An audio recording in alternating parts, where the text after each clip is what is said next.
Nós estamos refletindo, pensando nessa parte da manhã, em Joel capítulo 2. Eu queria que você já abrisse a sua Bíblia lá em Joel capítulo 2. Também tem um QR Code para você usar o meio digital, para você também fazer anotações. Você que não usa o meio digital, eu te convido a abrir a sua Bíblia, conectar na sua Bíblia, pegar a caneta que está aí na frente da sua cadeira, ali tem papel também, ou o seu bloco de notas. Eu te convido a anotar aquilo que o Espírito Santo de Deus vai falar a você. Os toques do Espírito no seu coração, assim como Ele tem feito comigo. Se você não está fazendo isso desde as 8, comece a fazer isso durante os louvores. Comece a fazer essas anotações durante esse dia. Eu tenho certeza que Deus vai trazer toques especiais para você. Hoje é dia de convocação solene. E dia de convocação solene é dia de estarmos sintonizados. A Igreja de Jesus, quando ela está em unidade, com o mesmo propósito, milagres acontecem. Amém? Milagres acontecem. O Senhor fala, o Senhor se revela. Então, fique pronto para anotar e depois, durante a semana, você continuar se alimentando da palavra de Deus. Joel, capítulo 2. Nós estamos meditando nesse texto. Eu gostaria de ler alguns versículos, na verdade, 2 versículos que nós vamos focar nesse tempo de palavra. Vamos ler juntos esse texto que vai ser projetado na tela? Você pode ler juntamente comigo? Vamos lá? E depois disso, derramarei do meu espírito sobre todos os povos. Os seus filhos e as suas filhas profetizarão. Os velhos terão sonhos, os jovens terão visões. Até sobre os servos e as servas derramarei do meu espírito naqueles dias. Vamos orar ao Senhor mais uma vez? Senhor, o Senhor tem nos guiado nesse tempo de convocação solene, antes dela começar como culto ao Senhor às 8 da manhã. O Senhor tem falado conosco já durante a semana. O Senhor tem falado conosco quando nos preparávamos para essa convocação. Os nossos músicos, aqueles que servem na recepção, aqueles que estão lá fora servindo ao Senhor, eu tenho certeza o Senhor já estava falando com cada um deles. E nós pedimos agora, Pai, que o Senhor fale conosco, que Teu Espírito Santo tenha toda a liberdade do nosso meio, de nos levar e nos direcionar a toda a verdade, produzindo vida, santificação e libertação, para que possamos avançar como igreja do Senhor. Oramos gratos em nome do Senhor Jesus. Amém. Queridos, Joel escreve, segundo alguns, mais ou menos 400, 500 anos antes de Jesus. Ele, nesses séculos antes, ele está falando para o seu tempo, ele está falando para o povo dele, ele está falando para o amanhã, próximo ao tempo dele. Ele está falando também para algo 400 anos depois, e ele também fala nesse capítulo 2 sobre o fim dos tempos, quando o fim da história, ou dessa história, acontecer. O profeta, ele vê, quando na sua experiência com Deus, e Deus se revela a ele vê como uma espécie de mosaico. As imagens, elas se sobrepõem. Ele não vê com precisão aquilo que Deus está mostrando para ele. E à medida que Deus vai se mostrando a ele, ele escreve. Por isso ele escreve ao seu tempo, e ele escreve também aquilo que o Senhor tem para o futuro. Por isso que interpretar profecias, buscar nas profecias, não é algo tão simples. Porque esses mosaicos, eles estão sobrepostos. E quem se aventura a querer interpretar isso de maneira literal, muitos já sofreram muito com isso, porque se avançaram em algo que Deus vai revelando a nós à medida que a história vai se cumprindo. E aqui, em Joel capítulo 2, o versículo 28, nós temos algo que já se cumpriu na história da humanidade. E também temos algo que já se cumpriu na história da humanidade, mas também se cumpriu na sua vida. Especificamente na sua vida. E se você ainda, ou se isso ainda não se cumpriu na sua vida, hoje, nesse dia, é o dia dessa profecia também se cumprir na sua vida. Queria que você dissesse para a pessoa do lado aí, que momento isso aqui já se cumpriu na história? Conversa com a pessoa do lado. Em que momento essa profecia já se cumpriu na história?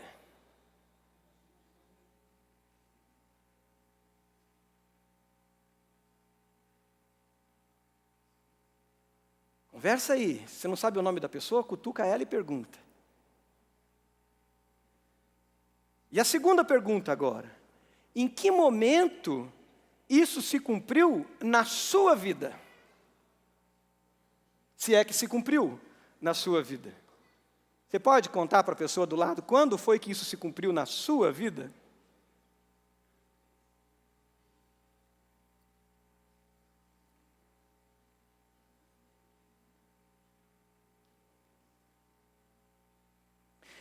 Esse cumprimento, queridos, na história, ele aconteceu e já tem o registro desse cumprimento na história.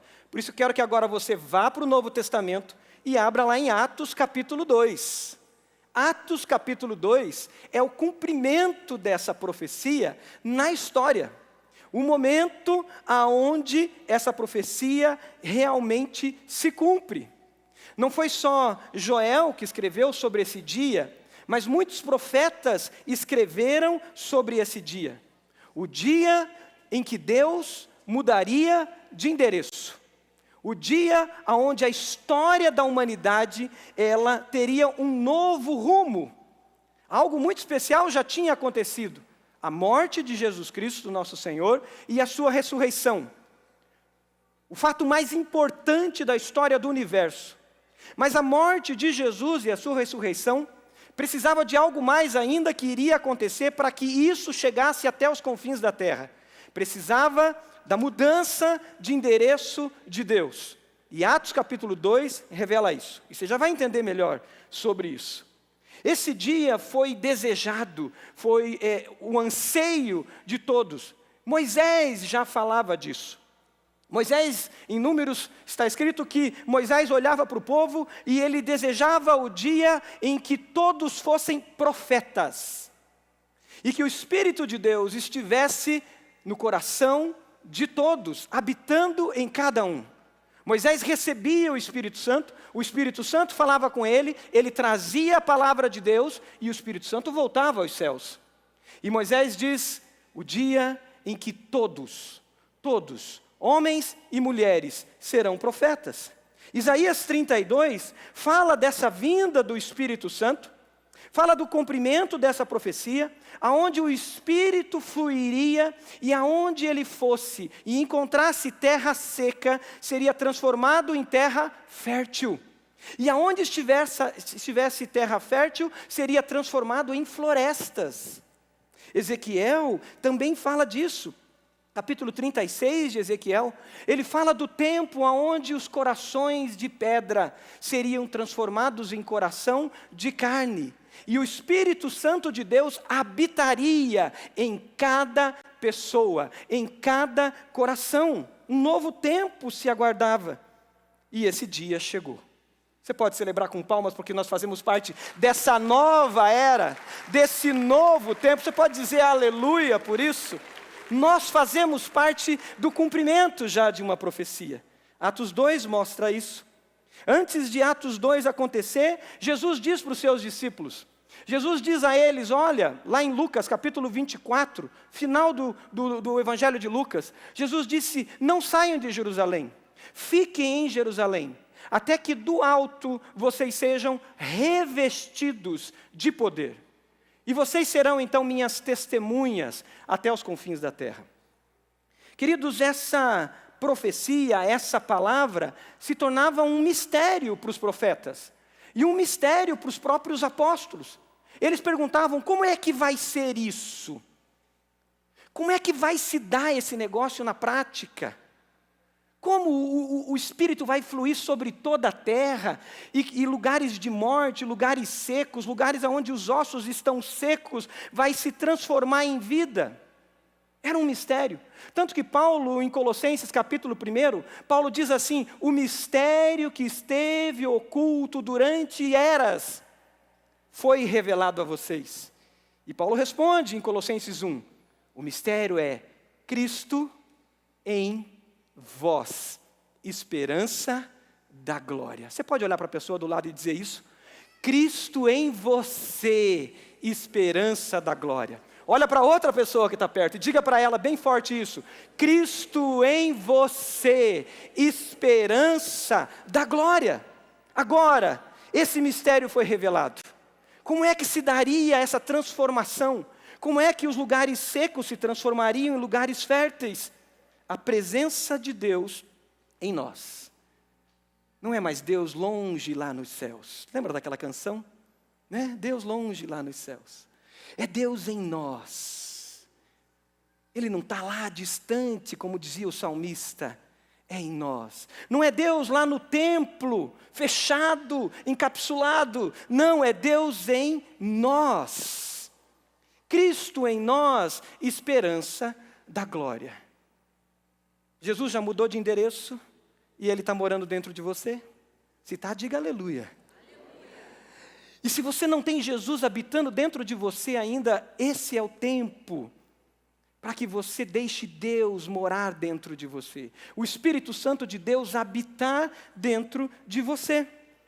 Os profetas questionavam isso, eles perguntavam sobre isso, como é que se daria? E aí, Jesus revela isso de maneira explícita, muito detalhada. Quando você vai para João capítulo 7, abra sua Bíblia, em João capítulo 7, versículo 37. João capítulo 7, versículo 37. Jesus mostra como que isso aconteceria. E como agora os confins da terra e todo o planeta seria abençoado.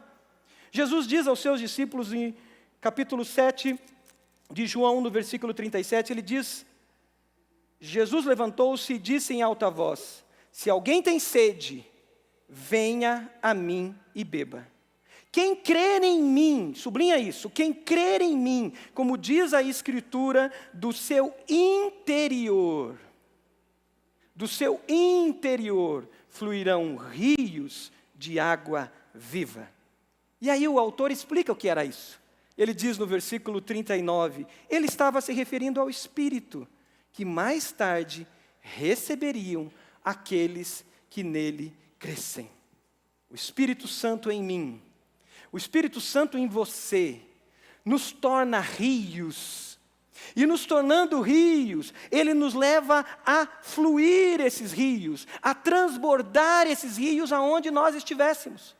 Por isso, como diz em Romanos capítulo 8, que a terra, o planeta, aguarda com expectativa a revelação dos filhos de Deus, é que o próprio planeta, a própria terra, aguarda esse fluir do Espírito, que vem do céu, que vem com uma nuvem mística que vai tomar algum lugar. Não, que vem de mim e que vem de você que tem o Espírito Santo. Olha para quem está do teu lado e diga assim: faça fluir o Espírito Santo na sua vida. Deixe fluir o Espírito Santo na sua vida. Deixe fluir a presença de Deus na sua vida. Romanos 8 está dizendo: a terra está aguardando com expectativa a revelação disso. O planeta sofre dores de parto até que isso seja revelado. E aí nós vivemos esse tempo. O tempo do rio que flui. Deus não está longe mais lá. Ele está aqui entre nós. E nós temos Cristo em nós, esperança da glória.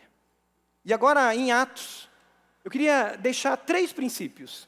3 princípios para que nós possamos então fluir esse Espírito. E deixar fluir esse Espírito, o Espírito Santo de Deus, levando vida, levando a água viva aonde a terra está seca.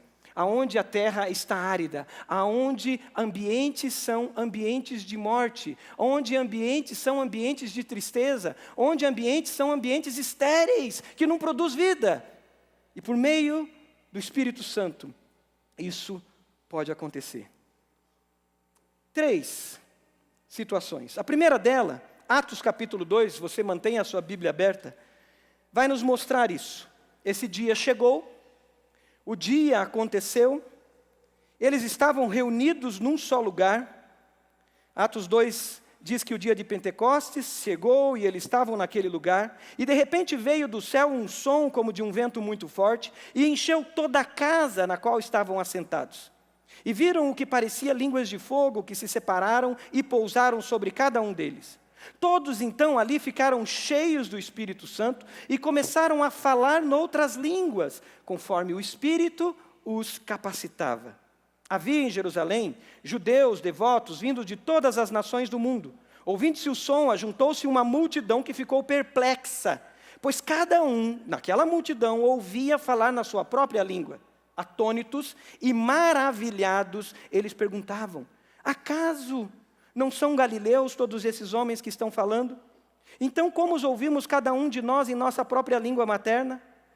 Olha os povos: partos, medos, elamitas, habitantes da Mesopotâmia, Judéia, Capadócia, ponto da província da Ásia, Frígia e Panfilha, Egito e das partes da Líbia, próxima a Cirene, visitantes vindos de Roma, tanto judeus como convertidos ao judaísmo, cretenses e árabes, nós os ouvimos declarar, sublinha isso, as maravilhas de Deus em nossa própria língua. Atônitos e perplexos todos perguntaram uns aos outros: que significa isso? Queridos, nesse dia, Deus, cumprindo essa profecia, traz uma porção do que seria a história do Espírito Santo no mundo até os dias de hoje e até a volta de Jesus. Aquela igreja que nasce ali, ela nasce como uma porção, e a porção é aquela quantidade que carrega em si todos os elementos do grande rio.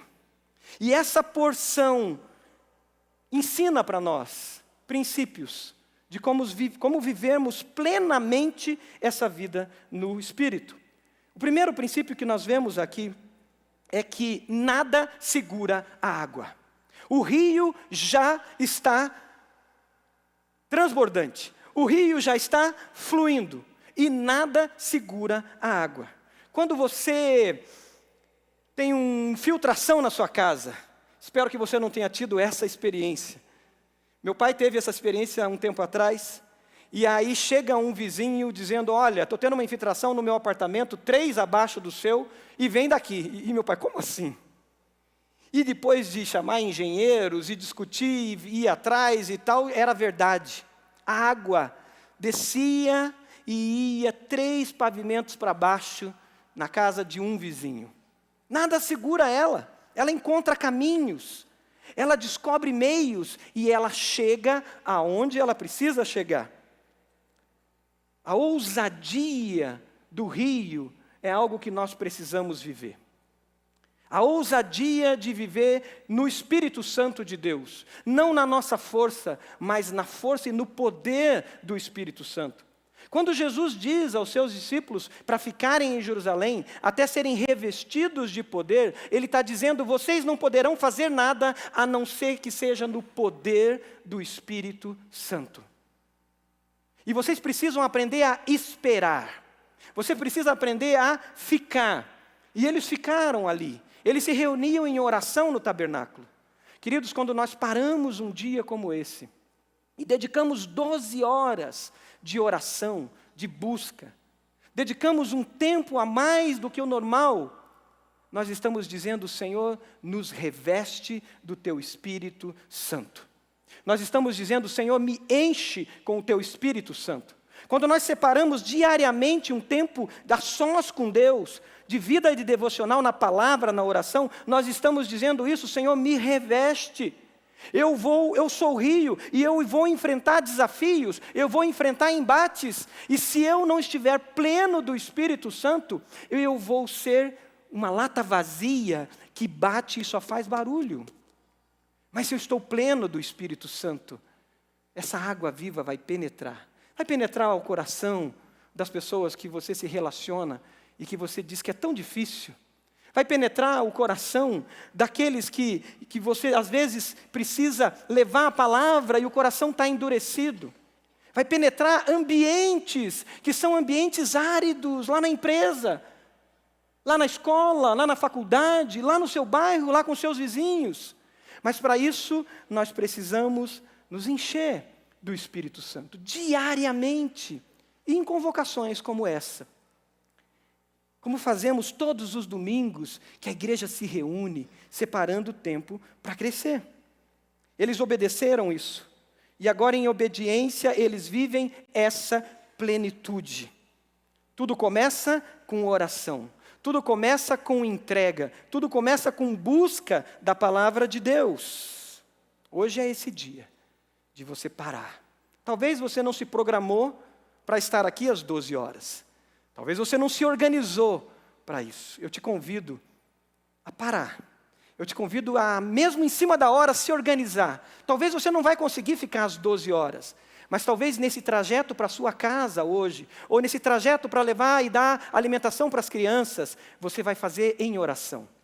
No momento da oração, quando você estiver em outro lugar, se você não estiver aqui, você vai chamar os seus filhos e vai dizer: neste momento a igreja de Jesus Cristo está reunido em convocação, e nós nos conectamos a eles em oração. Talvez com o compromisso que você tem à tarde, que você não conseguiu se programar, lá você vai dedicar mais tempo de oração. E o melhor, se você conseguir, vir para cá hoje à tarde, passar a tarde, vir à noite, e viver esse tempo, porque eu tenho certeza que os milagres de Deus estão acontecendo e vai acontecer na sua vida hoje. Amém? Aleluia. O segundo princípio do rio, que vai e penetra lugares aonde nada penetra, essa água viva, é o princípio da confluência. Rio que não tem confluência tem uma tendência e um risco muito grande de secar, ou de transformar em um lago que muitas vezes não produz vida. O rio precisa de confluências. Os grandes rios, eles recebem confluência de muitos e muitos rios. Nós conhecemos o nosso famoso Rio Iguaçu, aqui do Paraná. Ele nasce pequenininho aqui na nossa região, na região norte de Curitiba. Mas imediatamente ao sair dali, ele recebe o rio Iraí, vindo de Pinhais. Ele recebe outros rios. E à medida que ele vai caminhando e ele vai enfrentando desafios, ele vai enfrentando obstáculos, vai penetrando lugares aonde ninguém imaginava que ele penetrava, ele vai recebendo mais afluentes, até que ele desemboca em algo maravilhoso. Mais de 800 quilômetros aqui. Aonde que é? A Foz do Iguaçu. E é isso que Deus quer fazer comigo e com você. O Senhor quer que a minha vida desemboque em Foz, desemboque num delta, desemboque no grande mar da presença de Deus, aonde a glória de Deus vai ser manifestada. Por quê? Porque eu recebi afluentes. Isso quer dizer, queridos, que o rio não caminha sozinho. Você é rio e não deve caminhar sozinho. Olhe para a pessoa do lado e diga: você é rio e você não pode caminhar sozinho. Você é rio e você não pode caminhar sozinha. Você precisa de afluentes. E aqui, queridos, em Atos capítulo 2, nós encontramos essa porção da igreja que mostra isso. Queridos, isso aqui tinha tudo para virar uma multidão perdida. Uma multidão sem rumo. Isso aqui tinha tudo para ser uma nova Babel, confusão de línguas. Isso aqui tinha tudo para dar errado. É muita gente. No primeira pregação, mais de 3.000 pessoas se convertem. Tinha tudo para virar bagunça.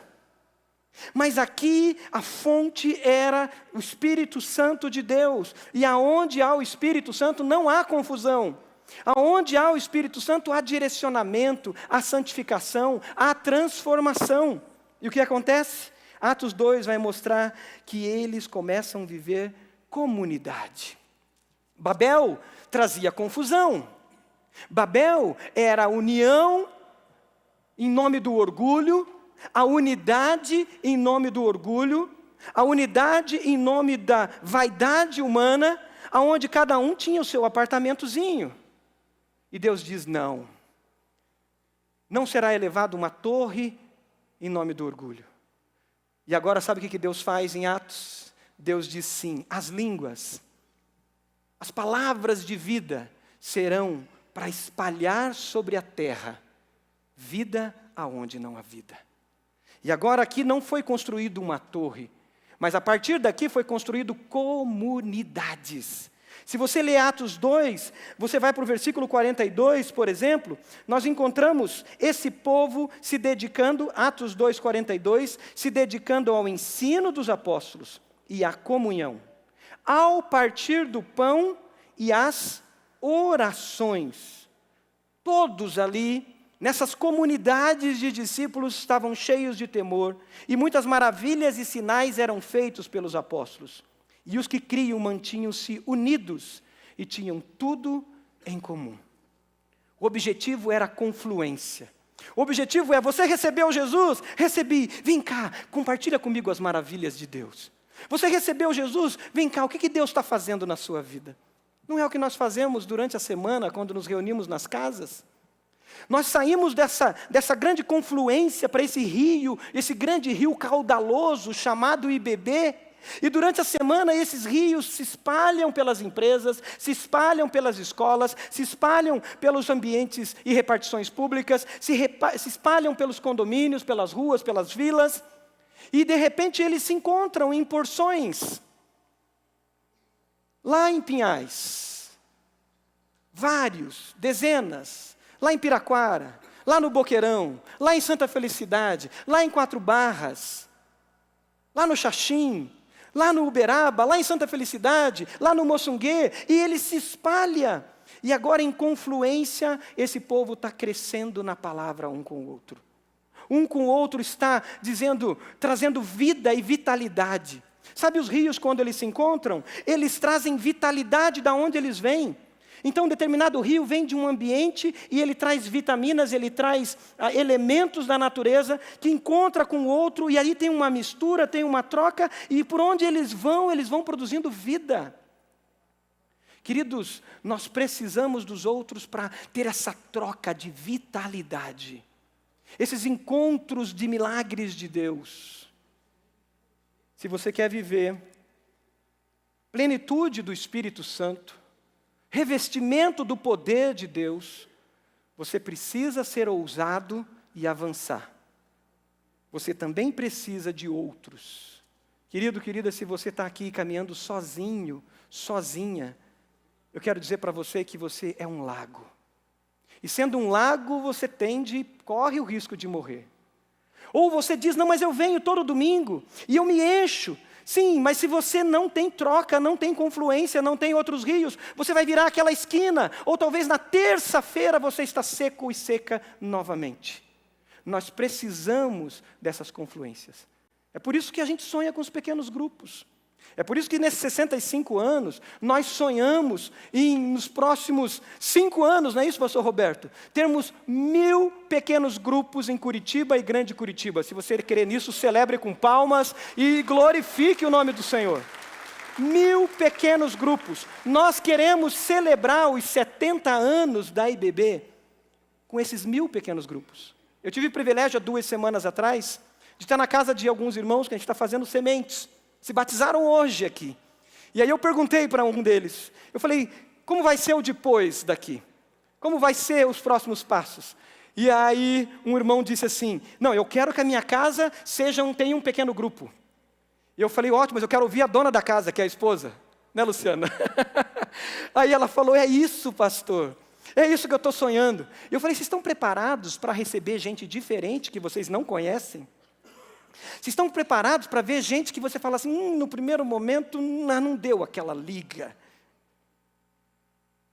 É isso que acontece. Vocês estão preparados? E aí eu ouvi deles: pastor, Deus nos deu essa casa para colocar 30, 40 pessoas aqui, quantas forem, para que o nome de Jesus seja glorificado. Você pode celebrar? É isso, queridos, é isso. Aquela casa é uma casa de confluências de rios para abençoar vidas, assim como eles foram abençoados. Você já abriu a sua casa? Ou você ainda está fechado, está sozinho, está sozinha? Ou você está correndo com 1000 ministérios, cuidando do fazer e não cuidando do ser? Eu te convido a sentar com o seu pastor, com o seu líder, e de repente diminuir um pouquinho de ministérios E junto com o seu pastor, o seu supervisor, aquele que acompanha você, dizer, eu quero cuidar mais do ser. E equilibrar o fazer com o ser. E você viver vida num pequeno grupo, compartilhando vida, sendo afluência. Eu lembro como nasceu a nossa Pinhais, IBB Pinhais. Um pequeno grupo. Edu Arantes, recém-convertido. E recém-convertido ele vai trazendo pessoas, e trazendo irmãos em Cristo, e trazendo quem não conhecia Jesus. E nessa afluência, temos a IBB Pinhais hoje. Eu lembro como nasceu a IBB Uberaba. Um irmão que saía, o Gabriel, que saía de Pinhais e ia para o Boqueirão. Esse rio viajava com 2 filhos pequenos lá para o Xaxim, para lá plantar pequenos grupos e ser afluência. Eu lembro como nós fortalecemos Santa Felicidade. O Evandro era líder de pequeno grupo lá na Vila Lindóia, bairro Portão. E aí o Evandro ia mudar para Santa Felicidade. E aí o Espírito Santo estava dizendo para o Evandro, Evandro, você vai abrir pequeno grupo em Santa Felicidade. Né, Elmar? E agora está lá pequenos grupos, o Elmar, a Conceição, lá em Santa Felicidade. E o Evandro liderando pequenos grupos lá. Queridos, é esse movimento do Espírito fazendo diferença. Terceiro princípio, e último aqui para nós. Ser rio é ser ousado, viver essa confluência constante e viver o propósito de multiplicar vida. Multiplicar vida. Quando você termina Atos 2, e você vai para o versículo 47, o texto diz que eles louvando a Deus e tendo a simpatia, repita comigo a palavra simpatia, simpatia de todo o povo, e o Senhor lhes acrescentava diariamente os que iam sendo salvos. Querido, ser rio não é transportar religiosidade. Ser rio não é transportar templos. Ser rio não é transportar o peso da religião. Ser rio é transportar a vida do Evangelho de Jesus para gerar filhos espirituais. Muitos querem transportar religiosidade. E religiosidade é peso. Jesus disse aos religiosos, Jesus disse a eles, disse, olha, o meu fardo é leve, o meu jugo é suave. Porque ele estava dizendo do fardo e do jugo, que era o bloco de leis e de peso de religiosidade que os fariseus e saduceus traziam. O Senhor quer que nós fluamos. O Senhor quer que a gente transborde. E transbordando, a gente caia na simpatia do povo. Nessa leveza. Quando você vai para Atos, e você vai, por exemplo, para Atos 16, abre lá em Atos 16, versículo 22, você vê um momento ali que é um exemplo tremendo para nós, dessa leveza, mesmo em meio a perseguições. Atos 16, 22, Paulo e Silas estão presos, foram açoitados, eles foram zombados, e de repente, ao saírem da prisão, eles se juntam ali, ele com os magistrados, e eles são açoitados no versículo 22. O versículo 23, eles são severamente açoitados. O carcereiro recebeu a instrução para vigiá-los com cuidado. E ele, depois de receber essas ordens, eles são presos aos pés no tronco, versículo 24. Mas olha o que acontece no versículo 25. Por volta da meia-noite, Paulo e Silas estavam orando e cantando. Não é isso, pastor Edmilson? Orando e cantando. E os outros presos os ouviam. Eles poderiam estar ali, lançando as suas imprecações, lançando as suas maldições, criticando o império, criticando os opressores, raivosos, mas eles estão orando e cantando. Querido, nós vivemos um tempo de muita raiva religiosa. Líderes raivosos com o microfone à mão. Isso não é evangelho. O evangelho é o amor que no poder do Espírito Santo ousadamente entra e penetra as vidas. Como dizia Calvino, a presença fiel dos crentes penetrando uma sociedade. e promovendo diferença para multiplicar a vida.